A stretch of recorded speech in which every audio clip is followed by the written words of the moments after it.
जय हिंद to all my respected aspirants. On behalf of Goyla classes में आप सभी का स्वागत करता हूं। जैसा कि आप जानते हैं, गोयला क्लासेस के द्वारा आपके लिए फाउंडेशन कोर्स लाया गया है जिसमें हम एनसीईआरटी को आधार बना रहे हैं। और आप सभी जानते हैं एनसीईआरटी बहुत इंपॉर्टेंट होती है क्योंकि वो आपके कॉन्सेप्ट क्लियर करती है, जिससे कि जो हमारे सिविल सर्विसेज के पेपर होते हैं, खासकर जब हमें मीन्स राइटिंग करनी होती है, तो मीन्स राइटिंग में अगर हमारे कॉन्सेप्ट अच्छे हैं तो हमारी मीन्स राइटिंग काफ़ी बेहतर होती है, राइट। तो आइए शुरू करते हैं। कल जहां हमने छोड़ा था, मैं क्लास 6 के हिस्ट्री की बात कर रहा हूं और हड़प्पा सभ्यता की हम बात कर रहे थे। और हमारा जो लास्ट स्लाइड था कल की क्लास का वो ये था कि मैंने बात की थी अबाउट दी कॉटन, कपास की बात हमने करी थी। और हमने ये भी देखा था जो मेहरगढ़ था, मेहरगढ़ में जो सभ्यता थी वहां पर भी हमें जो साक्ष्य मिलते हैं ये मिलते हैं कि मेहरगढ़ वाले भी कपास यानी कि कॉटन के विषय में जागरूक थे, राइट। और वही बात हमने हड़प्पा में भी देखी है। तो आज की श्रृंखला में हम इससे आगे का बात करेंगे, जिसमें हम देखेंगे कि हड़प्पा सभ्यता के संबंधित और हमें क्या विशेष स्थल यानी कि साइट्स दिखते हैं और क्या इनकी संस्कृति थी, राइट। तो यहाँ पर देखिए एक पिक्चर आप देखिए, पिक्चर में आपको दिखेगा यहाँ पर लिखा गया है स्पेशलिस्ट। स्पेशलिस्ट मतलब जैसे कि आप जानते हैं जो भी व्यक्ति अपने काम में निपुण होता है, उसके अंदर स्किल होता है उस काम के लिए। और आप किसी भी काम में स्पेशलाइजेशन कैसे लाते हैं, जब आप वो काम आप निरंतर करते रहते हैं तो आप एक समय उस कार्य में निपुण हो जाते हैं, यानी कि उसमें स्पेशलिस्ट हो जाते हैं, राइट। तो उस समय पर भी हमें दिखता है, क्योंकि जितने भी अवशेष हमें दिखते हैं जो कि इस सभ्यता से मेरा तात्पर्य है हड़प्पा सभ्यता से संबंधित जितने भी हमें साक्ष्य दिखाई देते हैं, जैसे टेराकोटा हो या कोई एक दीवार में खुदा हुआ अभिलेख हो या कोई बर्तन हो या उन बर्तनों में जो रंग है उनका इस्तेमाल किया गया है, तो उसमें ऐसा प्रतीत होता है कि जो करने वाला कलाकार है वो काफी अपने काम में निपुण है।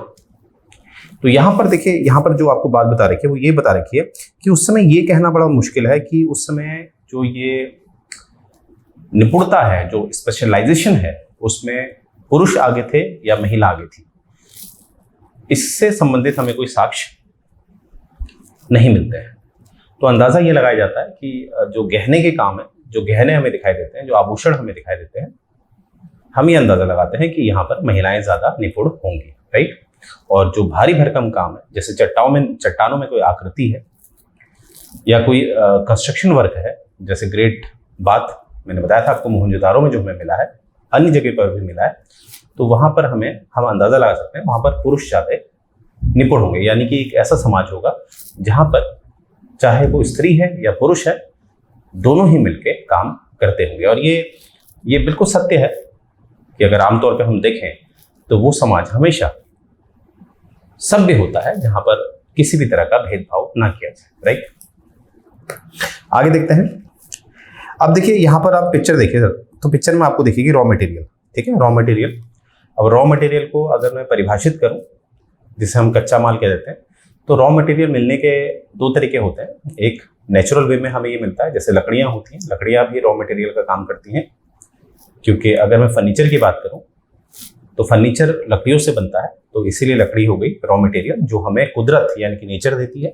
वैसे ही इंसान भी रॉ मटेरियल बनाता है। जैसे अगर मैं फसल की बात करूं तो इंसान ने जैसे कॉटन को उगाया, कॉटन के बाद हमें कॉटन से संबंधित कोई भी वस्त्र मिलता है तो वो होता है उसका फिनिश्ड गुड, यानी कि इंसान रॉ मटेरियल मतलब कॉटन को उगाता है, उसके बाद हमें एक उसका फिनिश्ड गुड क्या मिलता है, कपड़े, राइट। तो यहाँ पर ये बात आप बता रखी है जो मैं ऑलरेडी आपको बता चुका हूँ। तो यहाँ पर बता रखा है कि many items such as copper, tin, gold, silver और precious stones had to be borrowed from the distant places. यानी कि अधिकतम जितना भी सामान होता था यानी कि रॉ मटेरियल होता था, वो जो हड़प्पा सभ्यता के लोग थे वो कहीं ना कहीं उत्पन्न कर लेते थे। या तो उन्हें नेचुरली मिल जाता था, जैसे लकड़ियां हो गई, नेचुरली मिल जाता था। और जैसे कि अन्य जो है जो इंसान द्वारा है, जैसे कपास है एक उदाहरण, यानी कि कॉटन है, वो इंसान उगा लेता था। और जो नहीं मिलता था, जो अवेलेबिलिटी नहीं है, क्योंकि अगर मैं नेचर की बात करूं या मैं इंसान के द्वारा बनाए गए रॉ मटेरियल की बात करूं, दोनों ही निर्भर करता है एक आपका जो जियोग्राफिकल स्ट्रक्चर होता है उसमें, राइट।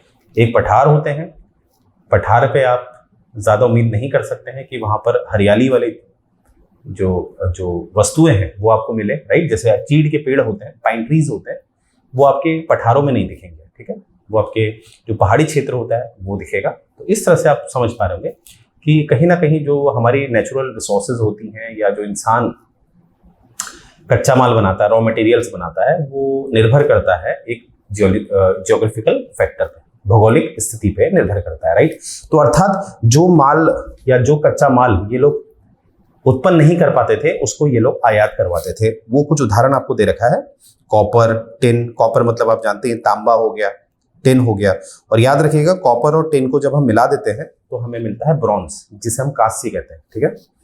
गोल्ड हो गया, सिल्वर हो गया और प्रीशियस स्टोन्स हो गए, ये कहीं ना कहीं अन्य जगहों से आते थे। अब प्रश्न है सर, ये अन्य जगह क्या हो सकता है? अन्य जगह से क्या ये तात्पर्य है कि ये अफ्रीका तक जाते होंगे या अफ्रीका से मंगाते होंगे, या अन्य जगह से यहाँ तात्पर्य है जैसे कि अन्य देश से ये माफ कीजिएगा, अन्य राज्य से ये मंगाते होंगे, जैसे कर्नाटका, इस तरह से। क्योंकि हड़प्पा सभ्यता को अगर मैं समझूं, यहाँ पर आप देखेंगे सब लोग, इसकी जो एक्सट्रीम साइट्स हैं, मतलब ये कहाँ तक फैला है। अगर उत्तर की बात की जाए तो ये फैला है मांडा तक, मांडा, MANDA, मांडा, जो कि है जम्मू एंड कश्मीर में। अगर मैं इसके पश्चिम की बात करूं तो ये फैला है सुटका गैंडोर तक, सुटका गैंडोर, जो आपको दिखेगा ये जो पाकिस्तान और अफगानिस्तान का जो क्षेत्र है वहां पर आपको दिखेगा। और यहाँ पर आप देखेंगे आलमगीरपुर। अगर मैं पूर्व की तरफ देखूं, आलमगीरपुर, आलमगीरपुर, ये आलमगीरपुर आजकल का जो आप मेरठ वाला स्थान कहते हैं, जो यूपी में है, वहां पर है। और सबसे नीचे आपका दक्षिण में हम कहते हैं दाइमाबाद, दाइमाबाद, जो कि आपका महाराष्ट्र में। तो आप समझ पा रहे होंगे ये इसका जो फैलाव है, ये आपके जम्मू एंड कश्मीर से लेके, उत्तर प्रदेश से लेके, पाकिस्तान, अफगानिस्तान से लेके कहाँ तक फैला हुआ है? महाराष्ट्र। तो उस आधार पे हम कह सकते हैं जो इनका ये सभ्यता फैली हुई है इस तरह। तो आपको पता ही है कि अगर मैं सोने की बात करूं तो कर्नाटका जो हमारा राज्य है, वहां पर काफी मात्रा में हमें सोना प्राप्त होता है, सोने की खदानें हमें प्राप्त होती है। तो हम ये मान सकते हैं कि ये लोग जैसे अन्य क्षेत्र से क्या करते होंगे, जैसे सोना है, चांदी है, वो ले आते होंगे, राइट।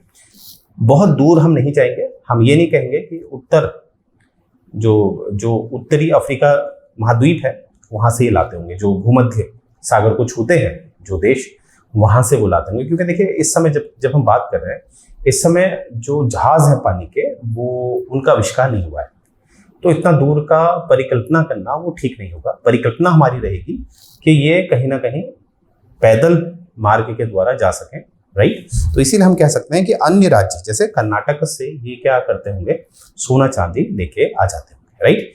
अंत में हम ये समझेंगे कि ये सभ्यता ऐसी थी, ये जानती थी, जो इनके पास नहीं है ये लोग आयात निर्यात जानते थे, राइट, पर लोकल स्तर पे, ठीक है। आगे देखते हैं। अब देखिए बिजनेस, यहाँ पर आप पिक्चर देखिए बिजनेस। तो यहाँ पर मैंने जैसा ऑलरेडी बता दिया, ये लोग जानते थे आयात निर्यात करना, यानी कि बिजनेस ये जानते थे, राइट। और यहाँ पर आप देखिए ये ब्रॉन्ज बनाना भी जानते थे। ये जानते थे कि टिन और जब कॉपर को मिला दिया जाता है तो वो क्या रूप लेता है, ब्रॉन्ज। यानी कि ब्रॉन्ज क्या है, ब्रॉन्ज एक ऐसा धातु है जिसमें दो धातुओं का मिश्रण होता है, टिन और कॉपर। अब यहाँ पर देखेंगे, जैसे कि यहाँ पर आप देखिए, इन लोगों को जो ज्यादातर जो कॉपर मिलता था वो राजस्थान से मिलता था, और कहीं ना कहीं ये ओमान तक पहुंच गए थे। ओमान, जैसे कि आप कभी भी मैप देखते हैं, जो हमारा वेस्ट एशिया है, वहां पर आपको दिखेगा ओमान, ठीक है। जो आपका सऊदी अरेबिया के ऊपर UAE है, वहां पर आपको ओमान दिखेगा, राइट। ओमान तक ये जाते थे, which was mix with the copper. किसके लिए जाते थे? खासकर कॉपर के लिए। अगर हम बात करें copper to produce bronze may have brought the present day Afghanistan and Iran. अगर हम बात करें टिन की, देखिए यहाँ पर इसको पहले समझ लेते हैं। अगर बात करें कॉपर की, कॉपर के लिए हम कहेंगे ये राजस्थान से लाते थे या ओमान तक ये पहुंच जाते थे। अब आप कहोगे सर अभी तो आप कह रहे थे जहाज था नहीं, तो ये कैसे ओमान पहुंच गए? ओमान के लिए अगर आप उसका मैप देखेंगे, वर्ल्ड मैप देखेंगे, तो हमारा फिजिकल रास्ता भी था। हम ओमान तक एक वॉक करके या एक घोड़े की सहायता से जा सकते हैं, यानी कि किसी जानवर की सहायता से हम जा सकते हैं, राइट। ये अंदाजा लगाया जा सकता है। टिन के लिए टिन के लिए ये लोग क्या करते थे, mix with the copper to produce bronze and may have been brought from the present day Afghanistan. यानी कि टिन कहाँ से लाते थे, अफगानिस्तान और ईरान से। ज़्यादातर ये माना जाता है टिन कहाँ से लाते थे, अफगानिस्तान और ईरान से। और ये भी जानते थे टिन और कॉपर को मिलाएंगे तो हमें क्या मिलेगा, ब्रॉन्ज। गोल्ड की बात की जाए तो देखिए कर्नाटका, यहाँ पर दिया हुआ है कर्नाटका, ऑलरेडी मैंने समझा दिया आपको, राइट। और प्रेशियस स्टोन्स की बात की जाए तो गुजरात हो गया, ईरान हो गया और अफगानिस्तान। जब ये ओमान तक जा रहे हैं तो ईरान तो आराम से, क्योंकि पहले तो ईरान ही आएगा, राइट, अगर आप देखते हैं, राइट। तो ये बात आपने देखी, यानी कि हम ये क्या समझ रहे हैं कि बिजनेस करना जानते थे, राइट। आगे देखते हैं, यहाँ पर देखिए आपको काफी ज्यादा जो हमारा एक उत्पादन है, ठीक है, चाहे वो मिलेट के रूप में है, चाहे वो बार्ले है, इस तरह से वो हमें दिख रहा है। तो यहीं पर ये बात की गई है। हड़प्पा जो है वो क्या उगाना जान चुके थे, वीट हो गया, ठीक है, बार्ले यानी कि जौ हो गया, ठीक है, वीट मतलब गेहूं, पल्सेस दालें हो गई, पीस मटर हो गया, राइस चावल हो गया, सेसम मतलब ये आपका तिल हो गया, लिनसीड आपकी अलसी होती है, मस्टर्ड सरसों, तो ये उगाना जान चुके थे ये लोग। तो यहाँ से क्या अंदाजा हमें मिलता है कि देखिए कहीं ना कहीं ये बात याद रखिएगा, जैसे कि हम जानते हैं इतिहास, जो मेरी स्टार्टिंग वाली क्लासेस हैं, मैंने आपको बताया था, इंसान जब उसकी उत्पत्ति हो रही थी तो वो एक हंटर था, यानी कि वो किसानी यानी कि वो खेती नहीं जानता था, वो कच्चा मांस खाता था। फिर धीरे धीरे वो अपने आप को एक इंसान बनाने लगा, यानी कि उसका मस्तिष्क का विकास होता रहा। फिर हमें दिखा जब वो फसल उगाने लगा, जब वो समझ पाया कि कुछ उगाया जा सकता है, तब वो एक जगह स्थिर हुआ। क्यों? क्योंकि आपको पता है कोई भी फसल एक दिन में नहीं उगती है, जानवर के पीछे तो भागना पड़ता है। इसीलिए हमें किसी भी तरह का एक गांव वाला जो सिद्धांत है वो नहीं दिखता था गांव, परंतु जहां ये लोग फसल उगाना सीखे तो इन्होंने उस फसल के इंतजार में अपने आप को एक जगह स्थापित किया, और वहीं से हमने देखा गांव की उत्पत्ति होती है, और वहीं से हमें देखा कि समाज बनने लगा, ठीक है। तो कहीं ना कहीं हम कहेंगे खेती का बहुत बड़ा योगदान है समाज के बनने में, राइट। तो इसीलिए यहां से हमें दिख रहा है कि जब ये समाज बन चुका है, अब ये जो हड़प्पा सभ्यता है इसको हम दर्शाते हैं सभ्य समाज से। तो समाज तो है, ऊपर से सभ्य है। अब सभ्य का मतलब क्या है कि ये कपड़े पहनना जान चुके थे, एक दूसरे का जो रिश्तेदारी है, संस्कृति क्या होती है उसको भी समझ चुके थे, और कहीं ना कहीं ये जानते थे किस तरह से हर चीज का मैनेजमेंट किया जाता है, उसी को हम सभ्य समाज कहते हैं। इसलिए हड़प्पा सभ्यता में हम जानते हैं यहाँ का जो ड्रेनेज पैटर्न था, यानी कि जो पानी का निकासी थी, वो काफी बेहतरीन थी, आज के आधुनिक समय के हिसाब से थी। इतनी पुराना यानी कि 4500 साल पुरानी थी, परंतु आज आधुनिक के हिसाब से थी, इसीलिए हम इसको कहते हैं सभ्य समाज। तो उसके पीछे कहीं ना कहीं हम कहेंगे कि खेती बहुत बड़ा योगदान करती थी और है आज भी, राइट। तो यहाँ पर आप देखिए इतनी चीजें ये जान चुके थे। अब यहाँ पर देखिए इस तरह का कुछ खिलौने आपको देखना है। देखिए इसमें कहा जा रहा है कि खेती करने के लिए भी ये जान चुके थे। हल का आविष्कार इन्होंने कर दिया था, और ये माना जाता है कि हालांकि कोई हल से संबंधित हमें कोई अवशेष तो नहीं मिलते हैं, एविडेंसेस तो नहीं मिलते हैं अभी तक जो खोदा जा चुका है। आप जानते होंगे हड़प्पा की अभी भी खुदाई चल रही है, जिस तरह से आप जानते ही हैं राखी गढ़ी हमें एक नई साइट हमें मिली थी, वैसे ही हो सकता है भविष्य में कोई नई साइट हमें और मिले, राइट। तो फिलहाल अभी तक ये जो हल है, हल से संबंधित हमें सिर्फ एक टेराकोटा मिलता है, यानी कि बच्चों का खेलने के लिए जो मैंने बताया था आपको, मिट्टी द्वारा जो बनाया गया है, या कुछ कलाकारों ने इस तरह से इसको बना रखा, आप देख पा रहे होंगे, ये देखिए। तो ये आकृति हमें एक टेराकोटा के रूप में दिखाई देती है। तो इससे ये अंदाजा लगाया जाता है हिस्टोरियन द्वारा कि इन लोगों को हलों का ज्ञान हो चुका था, कि हल क्या होते हैं, बैलगाड़ी क्या होती है, इस तरह से, राइट। तो आप देख पा रहे होंगे ये बात इसमें बता रखी है। आगे देखते हैं। अब यहाँ पर देखिए, यहाँ पर हर्डर की बात है। हर्डर्स कौन होते हैं? मैंने बताया था जो पशुपालक होते हैं, जो अपने साथ पशुओं को चराने ले जाते हैं एक जगह से दूसरी जगह, राइट। तो यहाँ पर हम देखते हैं the water and the pastures were available around settlement, यानी कि इनकी जो बस्तियां थी वहां पर पानी की व्यवस्था थी, और वहां पर जो चारागाह थे वो उपलब्ध थे। अब चारागाह से क्या मतलब है? चारागाह से मतलब है जैसे आजकल आप जानते होंगे बुग्याल, हम बुग्याल कहते हैं। बुग्याल मतलब घास के जो बड़े बड़े मैदान होते हैं उसको हम बुग्याल कहते हैं। और ऐसी व्यवस्था इनके पास थी, क्योंकि अगर ये इतने बड़े स्तर पे जानवर पालते थे तो आसपास जो क्षेत्र थे वहां पर काफी हरियाली होगी, और पानी की व्यवस्था भी इनकी भरपूर थी। इसीलिए ये जो सभ्यता हमें दिखती है ज़्यादातर ये नदियों के पास ही हमें दिखती है। और ये बात भी सत्य है कि जिस समय की मैं बात कर रहा हूँ, जिस प्राचीन समय की मैं बात कर रहा हूँ, वहाँ पर ज़्यादातर जो सभ्यताएं बनती थी वो नदियों के आसपास ही बनती थी। ठीक है। However, in the dry summer month, a large herd of animal were probably taken to greater distance. अब देखिए होता क्या था, यहाँ पर आप देखें, ये आज के हिसाब से, अब आज तो बंदूक आपको दिख रही है, उस समय तो बंदूक होती नहीं थी। ये समझाने के लिए आप लोगों को कि आपको यहाँ से क्या प्रतीत हो रहा है, क्या दिख रहा है, कि आपको लग रहा है कि कहीं पर सारे मवेशियों को ले जाया जा रहा है। बिल्कुल उस समय पर भी ऐसा ही दिखता है कि जब सूखा होता होगा, जब मौसम परिवर्तन होता है, जब सूखा होता है, तो ये प्रतीत होता है कि ये लोग जो हर्डर्स हैं वो एक स्थान से दूसरे स्थान में जाते होंगे। राइट, जैसे कि मैंने अभी बताया आपको, जैसे जो ये सभ्यता है, हड़प्पा सभ्यता है, वो आपके राजस्थान की तरफ भी फैली है। तो राजस्थान में जब सूखा पड़ता होगा, जब गर्मियों का समय होता होगा, तो वो लोग थोड़ा या तो जम्मू एंड कश्मीर की तरफ चले जाते होंगे, उत्तर की तरफ, हिमालयास की तरफ। ठीक है, तो ये अंदाजा लगाया जाता है। Right, they also collected fruit like बेर, कॉट फिश। मतलब यहाँ पर ये बता रखा है ये लोग और क्या क्या करते थे, मतलब फलों का ज्ञान इनको हो चुका था, ये मछली पकड़ना सीख चुके थे, इस तरह से। राइट, ये बात इसमें बता रखी। A closer look Harappan town in Gujarat. अब थोड़ा सा इसको और समझने का प्रयास करते हैं। तो एक है ढोलावीरा एक इनकी साइट है, हड़प्पा की साइट है। ये आपके गुजरात में पड़ती है। राइट, और गुजरात की भी आप देखेंगे ये खादर जो बेल्ट है, ये जो बेल्ट है, खादी बेल्ट, वहां पर पड़ती है। और ये कहाँ पर है, रन ऑफ कच्छ में। अब रन ऑफ कच्छ को एक बार देख लेते हैं इस मैप से। देखिए ये है आपका रन ऑफ कच्छ और ये है रन ऑफ खंबत और रन ऑफ कच्छ। ये वाला रन ऑफ कच्छ है, तो या इसके आसपास है। ठीक है, रन ऑफ कच्छ के आसपास। तो यहाँ पर देखेंगे ये कहाँ पर है, खादर बेल्ट में है ये, जो कहाँ पर है, in the Rann of Kutch, where there was fresh water and fertile soil. अब देखिए यहाँ पर कहा जा रहा है, यहाँ पर एक सेकेंड, यहाँ पर ये स्थापित था, ये वाले क्षेत्र में रन ऑफ कच्छ जो है। अब यहाँ पर क्या है कि आप देखोगे कि ज़्यादातर देखिए जब भी हम समुद्र के पास होते हैं तो वहाँ पर खारा पानी ज़्यादा होता है। आप जानते ही हैं समुद्री पानी क्या होता है, खारा होता है। और यहाँ पर क्या समस्या है, पानी में जब खारापन ज़्यादा होता है तो उसकी जो एक क्षमता होती है कि वो किसी चीज को कितना, वो मिट्टी को कितना फर्टाइल करता है, यानी कि एक मिट्टी की जो क्षमता होती है कि वो उपज कर सकती है, फर्टिलिटी जो होती है मिट्टी की, वो इस खारे पानी की वजह से कम हो जाती है। परंतु यहाँ पर एक बड़ा अद्भुत क्या है कि यहाँ पर वाला क्षेत्र जो है काफी फर्टाइल था उस समय, आज भी दिखता है हमें फर्टाइल है।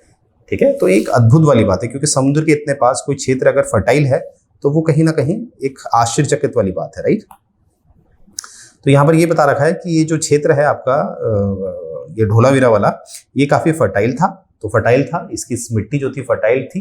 तो क्या समझ रहे हैं आप, यहाँ पर बस्ती जो बस्ती है वो होगी, गांव होगा यहाँ स्थापित, और कहीं ना कहीं यहाँ पर लोग अच्छी खासी फसल उगाते होंगे। Right, unlike some other part of Harappan cities which were divided into 2 parts, Dholavira was divided into 3 parts. देखिए ज्यादातर ये था, जितने भी साइट्स हमने देखी हैं हड़प्पा सभ्यता की, वो 2 भागों में विभाजित की गई थी, परंतु ढोलावीरा ही ऐसी साइट है जो 3 भागों में विभाजित थी। वो 2 भाग अगर आपको याद हो, स्टार्टिंग में मैंने बताया था, जो भी समाज होता था इनका 2 भागों में विभाजित होता था, पश्चिम और पूरब। पश्चिम का आकार छोटा होता था परंतु वहां के घर ऊंचे होते थे, जिसे हमने सिटाडेल माना है, मतलब एक तरह का बड़े बड़े मकान, महल टाइप के, जिसमें वहां का जो वर्चस्व रखता था व्यक्ति वो रहता होगा। और पूर्व की तरफ हमने कहा था उसका क्षेत्र बड़ा था, परंतु वहां पर जो मकान थे वो ज्यादा से ज्यादा 2 मंजिली थे, 2 मंजिले मकान थे। और जहां पर ज्यादातर हमने माना है कि वहां पर आम लोग रहते होंगे। तो ये इस तरह का हमें विभाजन दिखता था 2 भागों में, ज्यादातर हर साइट में। परंतु ये जो ढोलावीरा है, यहाँ पर हमको 3 विभाजन दिखते हैं। राइट, ये बात आपने याद रखना है। और 3 के 3 विभाजन में यहाँ क्या था कि जितने भी 3 विभाजन थे वो चारों तरफ एक दीवार से ढके हुए थे। यानी कि मान लेते हैं एक विभाजन ये और चारों तरफ दीवार, इनके चारों तरफ दीवार। और दीवार क्या किसकी बनी थी, ये बनी थी स्टोन वॉल, पत्थरों की दीवार। जैसा कि हम जानते हैं हड़प्पा सभ्यता में, आप अच्छी तरह जानते हैं कि बर्न ब्रिक, यानी कि वो जो ईंटा होता है, जो जिससे आज भी मकान बनते हैं, पकी हुई मिट्टी से बना हुआ होता है। तब हमें दिखता है हड़प्पा सभ्यता में कि ईंटों का इस्तेमाल किया गया है, परंतु धोलावीरा में जो ये 3 भाग है इसके चारों तरफ हमें जो ब्रिक्स है उससे तो नहीं, बर्न्ड ब्रिक्स से तो नहीं, परंतु पत्थरों से बनी हुई दीवारें दिखती हैं, राइट। आगे देखते हैं। There was also a large open area in this settlement where public ceremonies would be held. अब यहाँ पर हमें एक ग्राउंड जैसे भी दिखते हैं और ये माना जाता है यहाँ पर कुछ पब्लिक सेरेमनीज होती होंगी, ठीक है, यानी कि जो पब्लिक, जैसे किसी की शादी हो रही है, कुछ त्यौहार मना रहे हैं, तो इस तरह का हमें प्रतीत होता है, राइट। और यहाँ पर आप देखिए ये इस तरह का हमें ये आकृति मिलती है हड़प्पा सभ्यता की। यहाँ पर देखिए सफेद पत्थर है, सफेद पत्थर को देखिए काट काट के इस तरह से उभरा हुआ आकृति है, उभरी हुई आकृति, ठीक है, यानी कि ये देखिए आप, तभी हम कहते हैं यहाँ के जो कलाकार थे वो स्पेशलिस्ट थे। अब आप देखिए उस समय सोचिए कोई भी तकनीक नहीं है, कोई भी इस तरह से इनके पास हथियार नहीं है, फिर भी देखिए एक्सपर्टीज देखिए, अलाइनमेंट देखिए इनका, ठीक है। इसीलिए कहा जाता है कि यहाँ के जितने भी जो कलाकार थे वो स्पेशलिस्ट थे, राइट। ये बात आप याद रखिएगा। आगे देखते हैं। The city of Lothal. अब हम लोथल की बात कर लेते हैं, ठीक है। ये कहीं ना कहीं कहाँ पर स्थित है, ये आपका यहाँ पर स्थित है लोथल, क्योंकि खंबत के पास है, ठीक है। ऊपर वाला कच्छ है और ये खंबत है, ये वाला याद रखिएगा, इसके पास है लोथल। तो जो सिटी ऑफ लोथल है ये stood beside a tributary of Sabarmati, ठीक है, एक साबरमती की ट्रिब्यूटरी है, उसके नजदीक स्थित है। कहाँ पर स्थित है, मुख्य आपके लिए गुजरात में स्थित है। धोलावीरा भी आपके गुजरात में स्थित है और लोथल भी आपकी गुजरात में स्थित है। किसके करीब है, गल्फ ऑफ खंबत, मैं बता चुका हूं आपको, ये वाला हिस्सा गल्फ ऑफ खंबत है, ठीक है। It was situated near areas where raw material such as semi precious stones were easily available. मतलब ये जो स्थित है लोथल, जो ये लोथल शहर जो स्थित हुआ इनका, यहाँ पर जो प्रीशियस मेटल्स होते हैं वो इजीली अवेलेबल थे, ठीक है। जो आपके कीमती पत्थर हैं वो इजीली अवेलेबल थे यहाँ पर, ठीक है, जो प्रीशियस स्टोन्स होते हैं। अब यहाँ प्रीशियस स्टोन्स अगर इजीली अवेलेबल थे तो यहाँ की जो यहाँ का व्यापार होता था, जो यहाँ पर उत्पादन होता था, आपको दिखेगा वो ज्यादातर मालाओं का होता था। लोथल प्रसिद्ध है मालाओं के, क्यों? क्योंकि यहाँ जो हमें नेचुरल वे में जो रॉ मटेरियल मिलता है वो क्या मिलता है, प्रीशियस स्टोन्स, राइट, लोथल में। अब यहाँ पर एक बिल्डिंग मिली है, डेट वॉज फाउंड हियर, यानी कि लोथल में मिली है, राइट, बिल्डिंग। और यहाँ पर हमें पता चलता है ये एक वर्कशॉप था, यानी कि यहाँ पर कुछ कारीगरी होती थी। यहाँ पर हमें दिखता है कि मेकिंग ऑफ बीड्स, जैसे मैंने बताया, माला, पीस ऑफ स्टोन्स की, half made beads, tools of bead making, ठीक है, यानी कि यहाँ पर बीड मतलब होता है माला। यहाँ पर दिखता है मोतियों की माला बनते हुए, मतलब एक साक्ष्य मिलते हैं कि यहाँ पर माला बनती थी, ठीक है, मोतियों की माला बनती थी, या अलग अलग जो प्रीशियस स्टोन होते थे उनकी मालाएं यहाँ पर बनती थी, ठीक है, क्योंकि उसके कुछ अवशेष हमें यहाँ दिखते हैं एक बिल्डिंग में, ठीक है। तो उस बिल्डिंग को जिस मात्रा में ये अवशेष हमें मिले हैं तो उस पर ये अंदाजा लगाया जाता है ये कोई घर तो नहीं होगा, ये कहीं ना कहीं एक तरह की फैक्ट्री होगी, ठीक है। तो आपसे कभी प्रश्न आता है कि जो बीड मेकिंग जो फैक्ट्री है, यानी कि जो माला से संबंधित जो कारखाना है वो कहाँ मिला है, तो आप कहाँ टिक करके आएंगे, लोथल में, ठीक है, ये बात याद रखना। और क्यों? क्योंकि यहाँ पर रॉ मटेरियल जो अवेलेबल था नेचुरल वे में वो कौन था, वो यही था, प्रीशियस स्टोन्स। आगे देखते हैं, a mystery of the end. अब देखिए यहाँ पर आप देखेंगे इसका वैसे जो उत्तर हमें मिलता है, जैसे अभी हमारी ये क्लास जो हम पढ़ रहे हैं, ये क्लास 3 चैप्टर का है पार्ट, माफ कीजिएगा, क्लास 6 के चैप्टर 3 का ये पार्ट है। फिर हम नेक्स्ट चैप्टर में जब आएंगे तब हमें इसका आंसर भी मिलता रहेगा। तो यहाँ पर बता रखा है कुछ हुआ है, कुछ इसका जो अंत हुआ है इस सभ्यता का वो कुछ रहस्यमय है। क्यों? क्योंकि हमें दिखता है लगभग 3900 वर्ष पूर्व, 3900 वर्ष पूर्व, यानी कि लगभग 1900 ईसा पूर्व हमें क्या दिखता है कि कहीं ना कहीं जिस हिसाब से हम इसकी तारीफ कर रहे थे कि यहाँ पर ड्रेनेज सिस्टम इतना बढ़िया था, सफाई इतनी बढ़िया थी, अब हमें दिखता है अंत में कुछ आज का ये देखिए माहौल है ना, इस तरह से माहौल आपको दिखता ही है शहरों में आजकल, इस तरह की गंदगी फैली हुई है। तो यहाँ पर भी क्या था, कुछ हमें जो शहर थे वो इस तरह के दिखते थे कि यहाँ पर जो गंदगी है, जो कूड़ा कचरा है वो रोडों में फैला हुआ है। जो भी यहाँ का जो ड्रेनेज सिस्टम था वो बिल्कुल क्या हो चुका था, अस्त व्यस्त हो गया था, डिस्ट्रॉय हो गया था। जो निकासी थी वो बिल्कुल अस्त व्यस्त हो गई थी। तो मतलब यहाँ पर ये समझाया जा रहा है आपको कि कहीं ना कहीं ऐसा क्या हुआ लगभग 1900 BC में कि यहाँ जो इतनी सभ्यता थी, ये सभ्य समाज था, ये यहाँ पर हमें अंत में यहाँ पर बहुत कुछ असभ्य दिखा। असभ्य मतलब गंदगी दिखी, ड्रेनेज सिस्टम पूरी तरह से खत्म दिखा, राइट। ये बात यहाँ पर उठाई जा रही है। जैसे ये जो गार्बेज वाली बात है, रोड में जो गार्बेज दिखे हैं वो कहाँ दिखे हमें? मोहनजोदारो में, राइट। आगे देखते हैं। अब प्रश्न है ये सब क्यों हुआ, व्हाई ऑल इट हैपेंड, ठीक है। तो इसमें जो इतिहासकार हैं, जितने भी हमारे स्कॉलर्स हैं, सबका ज्यादातर ये कहना है, क्योंकि सटीक आंसर कोई भी नहीं दे पाता है कि ये क्या कारण था, ठीक है। कुछ स्कॉलर्स कहते हैं कि कुछ नदियां क्या थी वो सूख गई थी। अब मैंने कहा ना उस समय ज्यादातर सभ्यता नदी के पास ही रहती थी, क्योंकि उस समय तकनीक तो थी नहीं कि भैया मोटर लगाओ और पानी को खींच लो, ऐसा तो नहीं होता था। इसीलिए सभ्यता क्या करती थी, ज्यादातर नदियों के करीब ही रहती थी, राइट। आगे देखेंगे। कुछ और सजेस्ट करते हैं कि पेड़ कट चुके थे बहुत ज्यादा, क्योंकि मवेशी बहुत बड़े संख्या में ये लोग पालते थे, तो उस वजह से क्या होता था कि ये लोग क्या करते थे, मवेशी को ले जाने के लिए पेड़ों को काटना शुरू कर दिया था, क्योंकि पेड़ लकड़ी उनको इसलिए चाहिए थी, रॉ मटेरियल के लिए भी चाहिए थी, कच्चे माल के लिए भी चाहिए थी, क्योंकि आयात निर्यात बड़े स्तर पर करते थे, ठीक है। और जो ग्रीनरी थी वो खत्म होती जा रही थी, क्योंकि बड़े स्तर पर मवेशी पालते थे। तो ये इस तरह की बात बताई जाती है, बहुत सारे जो रिसर्चर थे, ठीक है। आगे देखते हैं। In some areas there were flood. अब ये भी कहा जाता है कि बाढ़ आ गया था, जैसे पिक्चर में देख पा रहे होंगे बाढ़ आ जाना, तो ये भी माना जा रहा है कि बाढ़ आ गई थी, इसीलिए ये सभ्यता अस्त व्यस्त हो गई थी।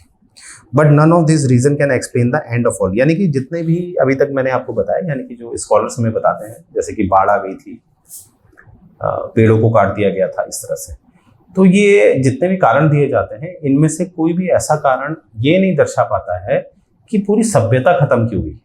चलिए एक दफे ये माना जा सकता है कि सभ्यता की एक कोई सिटी है या एक कोई स्थान है वो खत्म हुआ, समझ में आता है, परंतु ऐसा कैसा हो सकता है कि बाढ़ पूरी सभ्यता में आ गई। अब मैंने सभ्यता आपको बताया था कितना फैली हुई थी, जम्मू एंड कश्मीर से लेके महाराष्ट्र तक, अफगानिस्तान से लेके यूपी तक फैली हुई थी।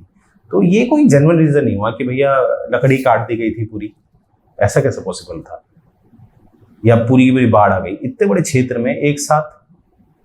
तो ये यहाँ पर स्कॉलर्स आज तक ये मानते हैं कि जितने भी जेन्युइन रीजन बताए गए हैं कि भैया ये कारण हो सकता है, परंतु वो कोई भी कारण इस बात को संतुष्ट नहीं कर पाता है कि पूरी सभ्यता खत्म कैसे हो गई, राइट। ये बात यहाँ पे उठाई गई है। आगे देखते हैं। तो it appears as if the ruler lost control. In any case, the effect of change are quite clear. Sites in the Sindh and West Punjab were abandoned, while many people moved into newer, smaller cities. अब देखिए यहाँ पर ये कहा जा रहा है, जैसे बहुत सारा यहाँ पर हमें वो दिखता है पलायन, जिसे माइग्रेशन कहते हैं। आपको पता है एक स्थान से दूसरे स्थान में लोग चले जाते हैं, तो यहाँ पर काफी हमें दिखा है। अब देखिए यहाँ पर से एक अंदाजा हम लगा सकते हैं कि हो सकता है किसी नई सभ्यता ने आक्रमण कर दिया, ठीक है। क्योंकि जब जितना हम आगे बढ़ेंगे आपको दिखेगा कि आर्यंस आए, ये भी माना जाता है कि आर्यंस आए तो उन्होंने अपने आप को सुपीरियर समझा और इनको खदेड़ा, ठीक है। क्योंकि आप जानते ही हैं, जो मैं आपको पढ़ा रहा हूँ ये प्राचीन इतिहास का भाग है, और प्राचीन इतिहास में भी हमने दिखाया है कि क्षेत्रों के लिए काफी लड़ाई होती थी, जिसके बाद जितना ज्यादा क्षेत्र उतना शक्तिशाली, जो कि अपनी चरम सीमा में हमें कहाँ दिखता है, मध्यकालीन इतिहास में, राइट। न्यू सिटीज अमर्ज्ड 1400 साल बाद, यानी कि जब इनका अंत हुआ तो इनके अंत के बाद हमें दिखता है कि कुछ वर्षों के बाद कुछ नए शहर दोबारा से बसते हैं, राइट। तो इससे हम समझ सकते हैं कि कोई नई सभ्यता फिर आती है। जैसे कि मैंने आपको बताया है, इतिहास में हम पढ़ते हैं, फिर आते हैं आर्यंस, ऋग्वेद का यानी कि वेदों का समय शुरू होगा, राइट। तो इसके लिए राइटर साहब कहते हैं एनसीईआरटी के कि उसको जानने के लिए हम इसको देखेंगे चैप्टर 5 और 8 में, ठीक है। तो जब हम आगे बढ़ते रहेंगे, क्योंकि अभी हम चैप्टर 3 को आज हमने फिनिश किया है, यहाँ से चैप्टर 3 आपका फिनिश होता है, फिर 4 आएगा, फिर 5 आएगा। तो इसीलिए आपने क्या करना, हर चैप्टर को अच्छी तरह समझना है। मेरा पूरा प्रयास है कि मैं उसको ऐसे रटाऊं ना आपको एक एक लाइन, बस उसको समझाऊं, ठीक है, एक आसान शब्दों में।